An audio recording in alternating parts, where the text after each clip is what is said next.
What unfolded at Melbourne Park wasn't supposed to happen. The question echoed through the Australian Open complex like thunder on a summer afternoon. Can a small country really do this? As the sun rose on what should have been a routine Monday morning, tournament organizers found themselves facing a situation they had never anticipated. Security teams scrambled. Police were called. Barriers were overwhelmed. And at the center of it all stood a 20-year-old woman from the Philippines who had somehow transformed a first-round tennis match into a national movement. This wasn't Centre Court at Wimbledon.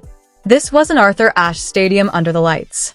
This was Court 6 at Melbourne Park, a venue usually reserved for die-hard fans and talent scouts searching for the next big thing.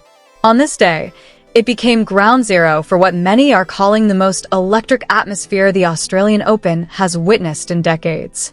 Her name was Alexandra Ila. For more than 100 million people, she represented hope, pride, and possibility. Hours before the first serve, crowds had already begun to form. Lines snaked around corners and stretched across walkways, growing with each passing minute. Thousands of fans, their faces painted in red, blue, and yellow, flooded Melbourne Park with a singular purpose.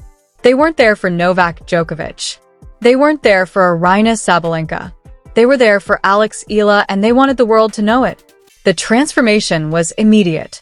Court 6, already known for its intimate energy, became something entirely different. Locals started calling it Little Manila. The air felt charged, more like a football stadium than a tennis court. Chants erupted spontaneously.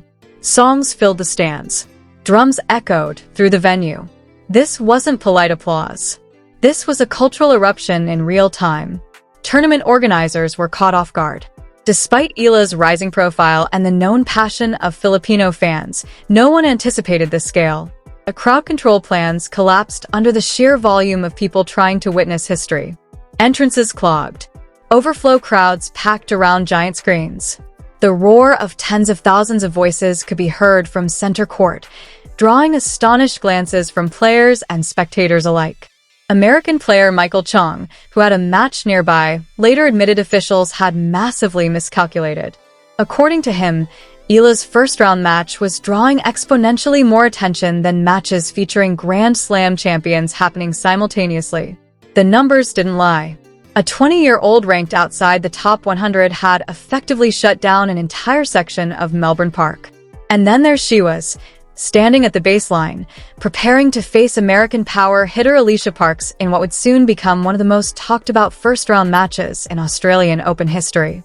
The pressure would have crushed most players. The weight of national expectation, the deafening noise, millions watching back home in the Philippines during primetime television. But Alex Ila is not most players. A product of the Rafael Nadal Academy, she is forged in discipline, resilience, and belief. Moments like this were exactly what she had trained for. The opening stretch of the match was extraordinary. Ila didn't just play well, she played with conviction. She moved as if the moment belonged to her. Every forehand carried the hopes of a nation. Every backhand sent a message. Every point ignited the crowd and sent shockwaves through the stadium. Parks, a talented and powerful player in her own right, looked stunned. The crowd wasn't just loud.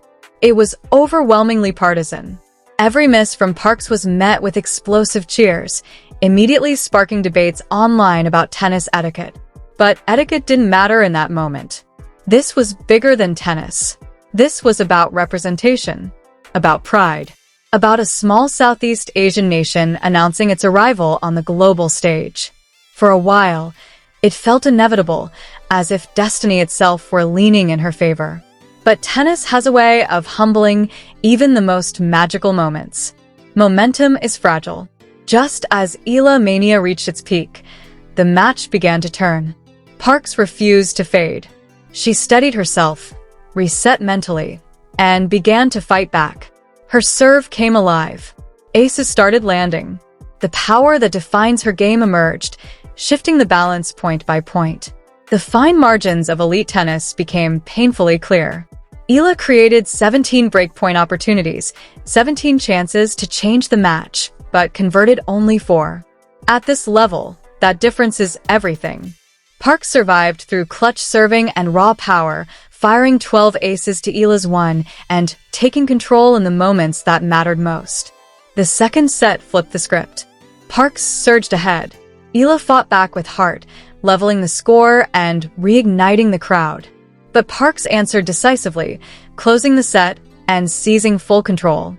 What once felt like destiny began slipping away.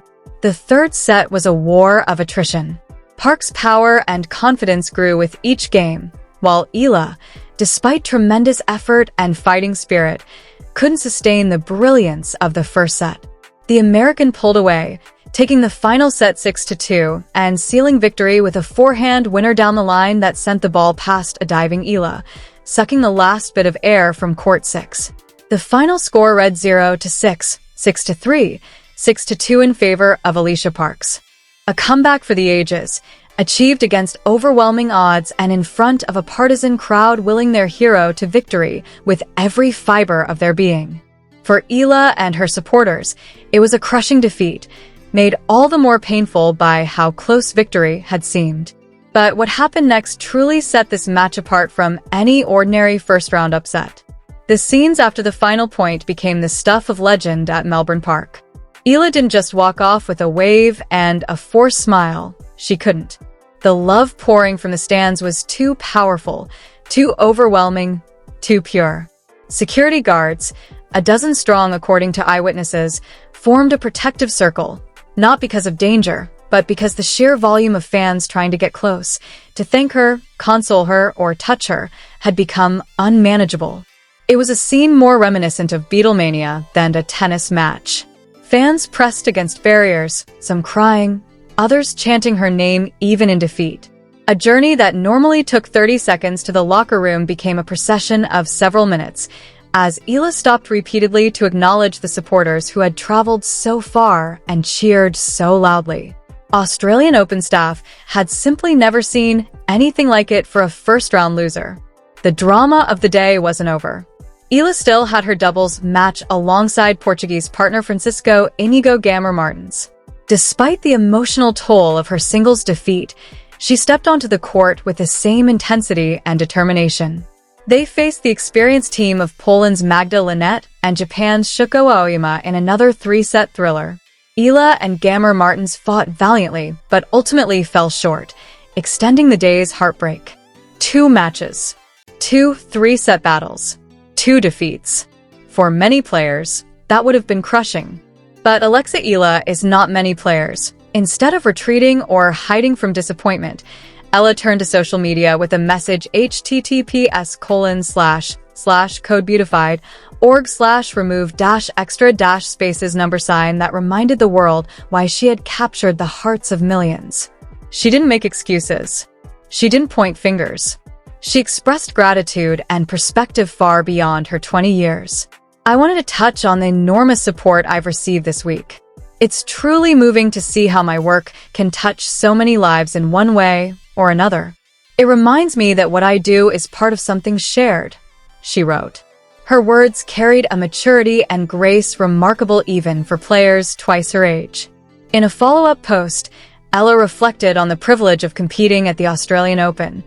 Being able to play here is such a privilege, one that must be earned, but a privilege nonetheless. Learning, growing, and enjoying. Thank you, Melbourne. These weren't empty platitudes or carefully crafted PR statements. This was genuine reflection from a young athlete who understands she represents something larger than herself. Every time she steps on court, she carries the dreams of her countrymen. Even in defeat, she showed a different kind of victory. She didn't blame pressure, the crowd, or missed break points. She embraced the moment, acknowledged the privilege, and promised to return stronger. The tennis world took notice. Commentators who may have underestimated Ella before Melbourne now called her the people's champion. Social media debates erupted over whether she might already be the most famous female tennis player in the world, not for her ranking or titles, but for the sheer force of cultural impact she carries. How many players outside the top 100 can shut down a Grand Slam venue? How many first-round matches become international news? how many athletes inspire such devotion that police intervention becomes necessary just to manage the crowds. For Ella, Melbourne was only the opening act. Within hours of her doubles defeat, she was on a plane to Manila for the inaugural Philippine Women's Open, scheduled for January 26th to 31st. This homecoming promised to be even more emotionally charged. For years, Filipino fans had to watch their idol on screens or travel abroad to see her. Now she was bringing the show home. The tournament has attracted legitimate talent. Russian player Polina Kudermova confirmed participation. Croatian star Donna Vekic is reportedly considering the trip, while Australian Open qualifier Joanna Garland may also enter. What was initially conceived as a development event has suddenly become a must-watch stop on the WTA calendar, all because of one name on the entry list. The pressure Ella will face in Manila may exceed even Melbourne. Playing in front of a home crowd carries a unique weight. Every point will feel magnified. Every error will sting deeper. Every victory will taste sweeter. Representing your country abroad is one thing. Representing it at home is another entirely. The lessons from her match against Parks must be applied quickly. If Ella is to break into the top echelons of women's tennis, she must develop the killer instinct that separates good players from great ones. Dominating a set is impressive. Maintaining that level for 3 sets against a quality opponent defines champions. The most obvious area for improvement is breakpoint conversion. 17 opportunities with only 4 converted is unsustainable. Ella can generate chances through intelligent play, but she must develop the ruthless edge to finish them. Her serve, while reliable, must become a weapon rather than a starting point. Generating only 1 ace while absorbing 12 from Parks created a nearly impossible deficit. Modern women's tennis is dominated by power. While Ella's defensive skills and court craft are impressive, adding more free points through improved serving would transform her game. Perhaps the most critical area of growth is mental. Managing emotions through wild swings of momentum, staying calm when the crowd erupts, and maintaining focus under pressure. These are skills honed only through experience. Ella has faced pressure before, but nothing like Melbourne and nothing like Manila will bring. The good news, she has the perfect support system. Training at the Rafael Nadal Academy has given her access to world-class coaching and sports psychology resources. Nadal himself, one of the greatest fighters in tennis history, knows how to convert pressure into performance. The lessons Ella learned there will serve her well as she navigates the spotlight. On a broader scale, what happened in Melbourne may be transformative for tennis. The sport has long struggled to attract younger, diverse audiences. Traditional crowds tend to be older, wealthier, and less demonstrative than fans of other major sports. The Ella phenomenon shows how tennis can tap into passionate fan bases in markets often underserved. The Philippines has over 110 million people and a rich sports culture. Basketball dominates. Boxing has produced legends like Manny Pacquiao. But tennis never had a figure who captured the national imagination like Ella. She represents possibility, a kid from Southeast Asia competing with the best in the world, maybe one day winning Grand Slams. This is crucial for tennis's global growth. Ella's social media following has exploded. Her matches generate viewership far beyond her ranking. She brings a young, engaged, passionate, and loyal audience that sponsors crave. As her ranking improves and she competes deeper into major tournaments, her marketability will only grow. Beyond the commercial impact, there is something pure about what's happening. Fans aren't analyzing shot selection or breakpoint percentages. They are celebrating one of their own competing on the biggest stages. They live vicariously through every winner and suffer through every error. Some critics called the Melbourne crowd too loud, too partisan. Debates about etiquette erupted online. But perhaps those criticisms missed the point. Tennis needs this kind of passion, this kind of energy, this genuine emotional investment. Perhaps the quiet and stuffy atmosphere that has dominated the sport has limited its mainstream appeal. Compare Ella's experience to other sports. Soccer fans create electric atmospheres. Basketball crowds intimidate opponents. Football stadiums rock with noise that affects play. Tennis has traditionally demanded near silence. But the energy created by Filipino fans made this match unforgettable in ways a polite crowd never could. Australian Open organizers have surely learned their lesson. If Ella returns next year, as her social media suggests, they will be prepared. Bigger venue, more security, better crowd management, and smarter marketing. They will recognize a draw who can fill stadiums regardless of ranking, understanding that side court scheduling leaves money and attention on the table. When asked about her main draw debut at Melbourne, Ella said simply, "It feels great. I'm super excited, coming in."